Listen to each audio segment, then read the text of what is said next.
If you're singing in a choir, use the term alto, as in the alto section or the alto part. If you're referring to yourself, contralto and alto are both acceptable. Are you an alto or a contralto? This video will help you answer that question. Make sure to subscribe and hit the notification bell so you never miss a new video. If you enjoyed this video, click the like button. It'll really help us out. The terms contralto and alto are sometimes used interchangeably. Both refer to the lowest, usually female voice type.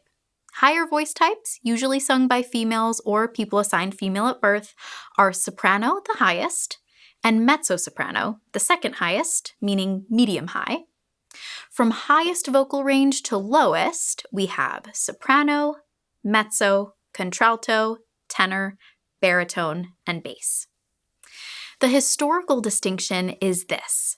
Contralto refers to a solo voice, while alto is a section of a choir. Most choirs have 4 sections or voice parts: soprano, alto, tenor, and bass. Contraltos, then, would typically sing in the alto section, and sopranos typically would sing in the soprano section. Mezzo-sopranos could be in either section depending on their tessitura, or the specific range in which their voice sounds its strongest and most beautiful. And of course, sometimes you get a soprano singing alto because they're a strong sight reader or a good leader. They can sing the part, and the choir needs them in that role. That might not be ideal, but it does happen. Now, people, including me, refer to themselves, solo singers, as altos.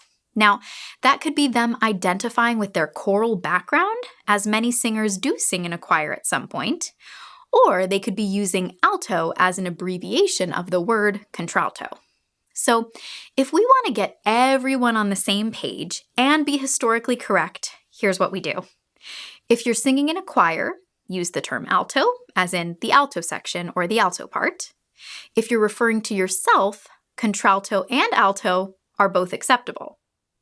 Some singers make a distinction between alto and contralto with the belief that contraltos are lower than altos. So they might say that Adele is an alto and Cher is a contralto.